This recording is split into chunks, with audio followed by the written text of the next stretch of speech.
దురదృష్టకర సంఘటనలు మనకి రీసెంట్గా ఎసెన్షియా ఫార్మా కంపెనీలో ఒకటి, నిన్న మళ్ళా పరవాడ ఫార్మాస్యూటికల్స్లో సినర్జిన్ అండ్ కంపెనీలోని 2 ఇన్సిడెంట్లు జరగడం జరిగింది. విషయం ఏంటంటే, ఎసెన్షియా ఫార్మా కంపెనీలోని ఇన్సిడెంట్ మనకి 2 o'clock ఆ టైంకి జరిగిన వెంటనే వితిన్ 45 minutes to 1 hourలోనే ప్రభుత్వ యంత్రాంగం అయిన మన కలెక్టర్ గారు, ఎస్పీ గారు, జేసీ గారు, అదేవిధంగా మిగతా డిపార్ట్మెంట్ వాళ్ళందరూ, fire department, NDRF, SDRF within 1.5 hourలో మొత్తం అంతా కూడా యాజమాన్యం అంతా కూడా అక్కడ చేరుకున్నారు.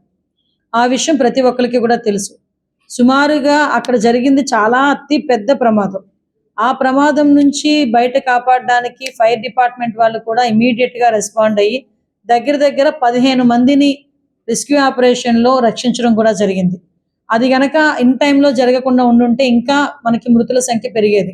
సీరియస్గా ఇంజ్యూర్ అయిన వాళ్ళు ఒక 20 మంది, కొంచెం పాక్షికంగా ఇంజ్యూర్ అయిన వాళ్ళు ఒక 18 మంది కూడా ఉండటం, ఈరోజు ఇప్పటికీ కూడా హాస్పిటల్స్లో ఉండటం అనేది మనందరం కూడా చూస్తున్నాం.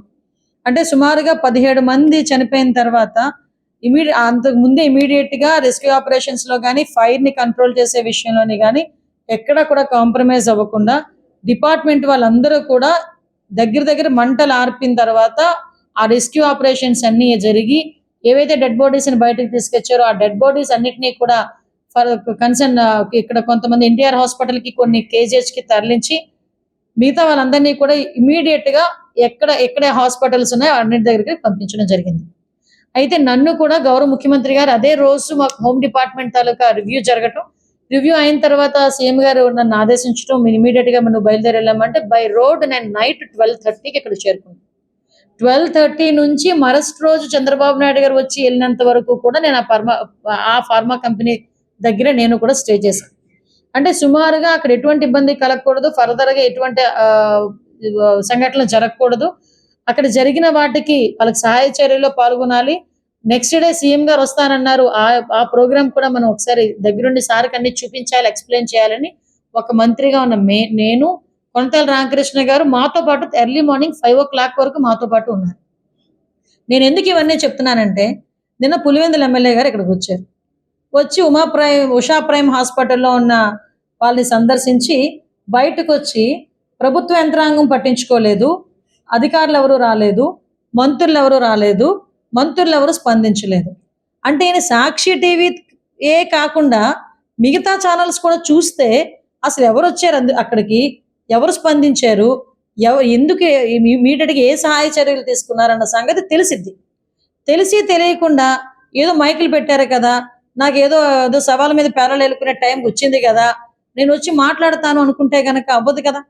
ఈరోజు మేమందరూ అంత సిచ్యువేషన్స్లోని కూడా ఫైర్ డిపార్ట్మెంట్ వాళ్ళు లాంటి వాళ్ళు కూడా వచ్చి 15 మందిని కాపాడటం, ఎన్డీఆర్ఎఫ్, ఎస్డీఆర్ఎఫ్ వాళ్ళని కూడా క్లియర్ చేయటం, ఎక్కడ ఎటువంటి ఇబ్బంది లేకుండా కనీసం పబ్లిక్ ఏదైనా మళ్ళా కోపాలకి గురి కాకుండా వాళ్ళని కన్విన్స్ చేసుకొని ఇన్ని మేమందరం కూడా చేసి, అది కూడా ఏంటి, యాజమాన్యం స్పందించలేదు. యాజమాన్యానికి సంబంధించి ఎవరు కూడా మా దగ్గరికి రాలేదు. అయినా కూడా ఇమీడియట్గా గవర్నమెంట్ అంతమంది చనిపోయిన వాళ్ళు ఉన్నారని గవర్నమెంట్ గబగబా స్పందించి అన్నీ చేసి, చంద్రబాబు నాయుడు గారు కూడా ఆ కుటుంబాలకి ₹1 కోటి కాంపెన్సేషన్ కూడా అనౌన్స్ చేసి ఇమీడియట్గా ఎవరికైతే తీవ్రంగా గాయపడిన వాళ్ళకి 50 లక్షలు, అదేవిధంగా పాక్షికంగా గాయపడిన వాళ్ళకి 25 లక్షలు కూడా అనౌన్స్ చేయడం జరిగింది. అదే కాకుండా చంద్రబాబు నాయుడు గారు గౌరవ సీఎం గారు ఓ పక్క నుంచి మన డిప్యూటీ సీఎం పవన్ కళ్యాణ్ గారు ఎవ్రీ టైం మానిటర్ చేస్తూ, అర్ధరాత్రి వరకు మానిటర్ చేస్తూ, నెక్స్ట్ డే మార్నింగ్ అంత వర్షంలోని కూడా ముందు మెడికవర్ హాస్పిటల్కి, కేజీహెచ్కి వెళ్ళి వాళ్ళని పరామర్శించి మళ్ళా సీన్లోకి వచ్చారు. ఎక్కడైతే బ్లాస్ట్ జరిగిందో ఆ బ్లాస్ట్ జరిగిన ప్లేస్కి చంద్రబాబు నాయుడు గారు గౌరవ సీఎం గారు వచ్చారు. అక్కడికి వచ్చి మొత్తం అంతా పరిశీలించి అక్కడ ఉన్న అఫీషియల్స్ అందరితోని కూడా రివ్యూ ఏర్పాటు చేసి, తర్వాత పబ్లిక్ అడ్రస్ చేసి, ప్రెస్కి అడ్రస్ చేసి, తర్వాత అక్కడ నుంచి ఆయన బయటికి వెళ్ళేటప్పుడు కూడా ఇమీడియట్గా కాంపెన్సేషన్స్ అందరికీ అందాలి అని చెప్పి ఆదేశాలు జారీ చేసి పంపించడం జరిగింది. 24 గంటలు గడవక ముందే, ఆయన అనౌన్స్ చేసిన 24 గంటలు గడవక ముందే ₹1 పరిహారము ప్రతి ఒక్క మృతుని కుటుంబానికి కూడా వెళ్ళింది. అతను మళ్ళీ అనౌన్స్ చేసి ఆయనకి 24 గంటలు కాకముందే ప్రతి ఒక్కరికి అకౌంట్లోకి డబ్బులు వెళ్ళినాయి. మేము చెక్కులు తీసుకెళ్ళి ఇవ్వడం కాదండి. ₹50 లక్షలు, తీవ్రంగా గాయపడిన వాళ్ళు 20 మందికి ₹50 లక్షలు, అదేవిధంగా పాక్షికంగా గాయపడిన వాళ్ళకి 18 మందికి ₹25 లక్షల చొప్పున ప్రతి ఒక్కరికి కూడా ఆర్టీజీఎస్ చేసి వాళ్ళకి ఆ కన్ఫర్మేషన్ పత్రాలు కూడా మేము ఇవ్వడం జరిగింది. ఇన్ని జరిగితే కాంపన్సేషన్ ఇవ్వలేదు. కాంపన్సేషన్ 2 నెలల కాలంలో ఇన్సిడెంట్ జరిగిన వెంటనే ఇమ్మీడియట్ గా ఈరోజు ఇండస్ట్రీస్ వాళ్ళందరితోనే కూర్చొని ఒక మీటింగ్ ఏర్పాటు చేసుకోవడం జరిగింది. నేను ఛాలెంజ్ చేసి అడుగుతున్నా, ఇక్కడ local ex minister industrial minister అయిన తర్వాత ఎప్పుడైనా ఇలాంటి మీటింగ్ కనీసం అనకాపల్లి అయినా కండక్ట్ చేయగలిగాడు ఆయన? ఎందుకు చేయలేకపోయారు? వీళ్ళకి లాలూచీల మీద ఉన్నంత దృష్టి ఒరిజినల్ గా ఫ్యాక్ట్ మీద పెట్టే పరిస్థితి కనిపించట్లే. వీళ్ళేంటంటే ఈవెన్ నేను ఈ రోజు కూర్చొని మాట్లాడాను, ఇండస్ట్రీస్ అందరితో కూడా కూర్చొని మాట్లాడాను. ఇమీడియట్ గా మీటింగ్ అరేంజ్ చేయమన్నారు గౌరవ సీఎం గారు. అరేంజ్ చేసాం, వాళ్ళందరినీ పిలిపించాం, క్లియర్ కట్ ఇన్స్ట్రక్షన్ ఇచ్చాం. మళ్ళీ ప్రమాదాలు ఇలాగే జరిగితే కంపెనీలు మూసుకోవాల్సి వస్తుంది. అదే విధంగా కంపెనీలనే కాదు, ఎవరైతే ఇన్స్పెక్షన్ కరెక్ట్ గా చేయలేదో అధికారుల మీద కూడా చర్యలు తీసుకుంటామని చాలా క్లియర్ గా మేము అందరం కూడా చెప్పడం జరిగింది. దయచేసి ఇది కొంచెం రెస్పాన్సిబిలిటీ ఉన్న గవర్నమెంట్, ఎన్డీఏ గవర్నమెంట్. ఈరోజు గౌరవ పవన్ కళ్యాణ్ గారు కూడా పొల్యూషన్ కంట్రోల్ బోర్డు కూడా తగిన ఆదేశాలు జారీ చేసి వాళ్ళకి కూడా ఇన్స్ట్రక్షన్స్ ఇస్తున్నారు. ఈరోజు ఇవన్నీ కూడా 5 సంవత్సరాలు గాలికి వదిలేసి ఈ రోజు తగుదనమ్మా అని చెప్పి పరిగెట్టుకుంటూ వచ్చి, అది కూడా ఏంటి పాపం ఇక్కడ ఉన్న ఎక్స్ మినిస్టర్ గారు అనేది బుజ్జగించే కార్యక్రమానికి వచ్చాడట. ఆయన పనిలో పని అని చెప్పి హాస్పిటల్కి వెళ్ళాడు. వాట్ ఎవర్ ఇట్ మేబీ, ఏదో రెస్పాన్సిబిలిటీ ప్రకారం వచ్చినోడివి అక్కడ ఏం జరిగింది, ఎలా ఉన్నది అని అడగాలి. కొన్ని మా మీద పడితే పడ్డావు, ఆ మంత్రుల మీద. ఆ కలెక్టర్ ఎస్పీ ఏం చేశారు? గంట లోపు వెళ్ళారు, కూర్చున్నారు అక్కడికి. మీకు అందరికీ తెలుసు, ప్రెస్ వాళ్ళందరికీ తెలుసు వాళ్ళు ఎంతసేపు కూర్చున్నారు అన్నది. వాళ్ళని కూడా బ్లేమ్ చేస్తావు అంటే విషయం ఏంటంటే, ఎక్కడైనా ఏదైనా అవకాశం దొరికితే ఏదో రకంగా గవర్నమెంట్ మీద బురద జల్లాలి అన్న పరిస్థితి తప్పించి అంతకు మించి వేరేది ఏమీ కాదు. అంటే ఆయన మెంటాలిటీ అలాంటి, జగన్మోహన్ రెడ్డి మెంటాలిటీ అలాంటిది. కాబట్టి దయచేసి ఇది ఒకటి చెప్తున్నా, ఈ గవర్నమెంట్ ఎప్పుడు కూడా ఎవరికైనా ఇబ్బందులు కలిగితే చాలా ఫర్మ్ గా యాక్ట్ చూసుకుంటుంది. ఎవరికి కూడా ఎటువంటి ఇబ్బంది లేకుండా చూసుకునే బాధ్యత తీసుకుంటుంది. ఈ రోజుకి కూడా ఇండస్ట్రీలో ఎన్ని లోపాలు ఉన్నాయంటే, ఒక సేఫ్టీ ఆడిటింగ్స్ లేవు. సేఫ్టీ ఆడిటింగ్ జరిగిన తర్వాత పోనీ సేఫ్టీ ఆడిటింగే చేశారనుకోండి, సేఫ్టీ ఆడిటింగ్ జరిగిన తర్వాత మీ కంపెనీలో ఈ ప్రికాషన్స్ తీసుకోవాలి అని చెప్పిన తర్వాత ఆ ప్రికాషన్స్ తీసుకున్నట్టుగా కనీసం ఒక ఇన్స్పెక్షన్ కూడా జరగల ఈ రోజు వరకు కూడా. సో రియాక్టర్స్ అన్ని కూడా అవుట్డేటెడ్ అయిపోయినాయి. ఒక్కొక్క reactor cost 10 lakhs to 1 crore ఉంటుంది. రియాక్టర్స్ ని కూడా వాళ్ళు తిరిగి ఇన్స్పెక్షన్ చేసి వాటిని మార్చే ప్రయత్నం చేయట్లే. ఈవెన్ అలారమింగ్ సిస్టమ్ ఉంటుంది, బజర్ సిస్టమ్ ఉంటుంది. ఏదైతే కెమికల్ ఒకవేళ గ్యాస్ కనుక లీక్ అయితే ఇమీడియట్ గా అలారమింగ్ వచ్చి మొత్తం అందరూ కూడా అలర్ట్ అవుతారు. ఫైర్ వస్తుంది అనుకునేటప్పుడు ఆ హీట్ కే అలారమ్స్ మోగాలి. అలాంటి సిస్టమ్స్ ఏవి కూడా చాలా కంపెనీస్ లో లేవు. ఈ రోజుకి కూడా పొల్యూషన్ కి సంబంధించి చాలా ఇబ్బందులు పడే పరిస్థితి మనం ఉన్నాం. ఇవన్నీ కూడా స్ట్రీమ్ లైన్ చేసుకుంటున్నాం. ఈ రోజు అందరితో కూడా కూర్చొని మాట్లాడాం. కమింగ్ సూన్ ఒక హై లెవెల్ కమిటీ, ఒక ఇండస్ట్రియల్ వాళ్ళతోని, అదేవిధంగా అఫీషియల్స్ తోని, ప్రజాప్రతినిధులతో ఒక కమిటీ ఏర్పాటు చేసుకొని ఇమీడియట్ గా ఇలాంటివి ఎక్కడ జరగకుండా చూసుకునే బాధ్యత గవర్నమెంట్ తీసుకుంటుందని మీ అందరికీ కూడా తెలియజేసుకుంటూ, అవాస్తవాలు అబద్ధాలు చెప్పడం అన్నది జగన్మోహన్ రెడ్డికి ఏదో అంటారు కదా, వెనతో పెట్టిన విద్య. అలాంటివన్నీ మానుకుంటే ఆ కనీసం తర్వాత 11 మిగులుతాయి. అంటే ఇతను కాంపన్సేషన్స్ గురించి, ధర్నాల గురించి మాట్లాడతారు. తర్వాత ఏమైంది, ఎల్జీ పాలిమర్స్ కి సంబంధించి వాళ్ళ ఇన్సూరెన్స్ అమౌంట్ 150 కోట్లు. ఆ 150 కోట్లు ఎక్కడికి వెళ్ళినాయో, ఎవరి జేబుల్లోకి వెళ్ళినాయో ఎవరికి మనకే తెలియాలి. ఇంకొకటి, ఇమీడియట్ గా సూపర్ స్పెషాలిటీ హాస్పిటల్ అక్కడ కట్టేస్తానని చెప్పి ఒక పాడుపడిపోయిన ఒక స్కూల్ బిల్డింగ్ తీసుకొని, నాకు ప్రింట్ ఇక్కడ రాలేదు, లేకపోతే మీకు ప్రింట్ కూడా ఇచ్చేదాన్ని.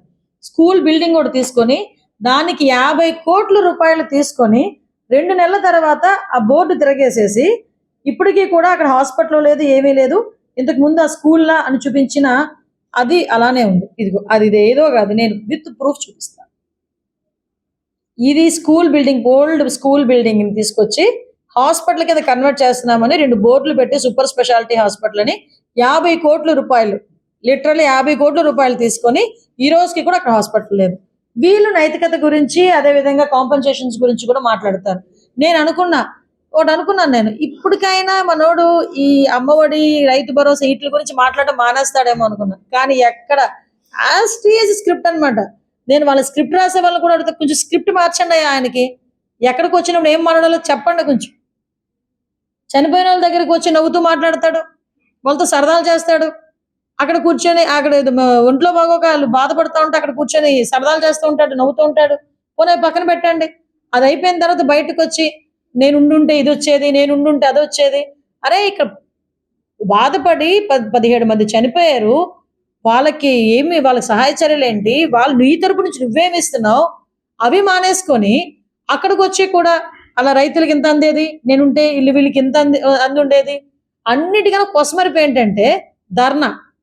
మీకు ఇవ్వకపోతే ధర్నా చేస్తాను అని. ధర్నా చేయాలంటే ముందెళ్ళి ఢిల్లీలో కూర్చొని ధర్నా చేయి.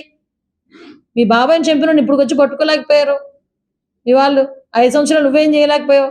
వాటి గురించి ధర్నా చేయి. మీ తాలూకు ఎమ్మెల్యేలు, ఎమ్మెల్సీలు ఎన్ని పనులు చేస్తున్నారో చూస్తున్నావు కదా, వాళ్ళ గురించి ధర్నా చేయి. విషయం ఏంటంటే ఇక్కడికి వచ్చి ఇంకొక విషయం, వాళ్ళు మనం బ్లేమ్ చేస్తారు. ఈ రోజు నువ్వు ధర్నాయే చేయాలంటే చాలా సంఘటనలు నేను చెప్తా, దానికి వచ్చి ధర్నా చేయి, అప్పుడు మాట్లాడుకుందాం. అంతే తప్పించి ఏదో అంటారు కదా, అయిపోయిన పెళ్లికి వచ్చి బాజాలు చేస్తుంటారు. ఇప్పుడు విషయం ఏంటి, అయిపోయింది అక్కడ సిచ్యువేషన్ అంతా. కాంపన్సేషన్స్ నువ్వు ఏదైతే డిమాండ్ చేసావు, కాంపన్సేషన్స్ వెళ్ళిపోయినాయి. వెళ్ళియో లేదో తెలియకుండా అక్కడికి వచ్చి కూర్చొని మాట్లాడితే ఎల్జీ పాలిమర్స్ గురించి మాట్లాడతావు. అరే ఎల్జీ పాలిమర్ సంఘటన జరిగిన వెంటనే నేను వచ్చేసాను అన్నాడు. అరే ఎల్జీ పాలిమర్ సంఘటన జరిగిన తర్వాత యాజమాన్యాన్ని ఎక్కడ పిలిపించుకున్నావు? నువ్వు సీన్లోకి అసలు వెళ్ళావా? ఎల్జీ పాలిమర్ సంఘటన జరిగిన ప్లేస్లోకి జగన్మోహన్ రెడ్డి ఆ రోజు వెళ్ళాడా అసలు? మీరు ఒకసారి ఆలోచన చేయండి. జగన్మోహన్ రెడ్డి కనీసం ఆ ప్లేస్లోకి వెళ్లకుండా ఎక్కడో హాస్పిటల్లో ఉన్న బాధితులను పరామర్శించి బయటకు వచ్చేసి, ఎవరైతే 12 మంది, యాక్చువల్గా చనిపోయింది 15 మంది, స్పాట్లో చనిపోయింది 12 మంది, 3 రోజుల తర్వాత ఒక 3 చనిపోయారు. 12 మందికి 15 మందికి ₹1 కోటి పరిహారం అందజేసి ఆ లాస్ట్ లో చనిపోయిన 3కి కూడా ఈ రోజుకి కూడా ₹1 అందలేదు. తెలుసా మీకు? ఏదైతే కాంపన్సేషన్ ₹1 అనౌన్స్ చేశారో చాలా మందికి ఆ మృతులకి కూడా ఈ రోజుకి కూడా కాంపన్సేషన్ అందలేదు. 5 సంవత్సరాల పైన అయిపోయింది ఈ రోజుకి. మళ్ళా పైగా గాయపడిన వాళ్ళ గురించి, తీవ్రంగా గాయపడిన వాళ్ళ గురించి మాట్లాడతాడు. నా దగ్గర ఒక వీడియో కూడా ఉంది, మీరు చూస్తే మీరు అంటే వీళ్ళు ఇప్పుడు చేసేది ఒకటే, అప్పుడు మాట్లాడేది ఒకటి ఉంటుంది.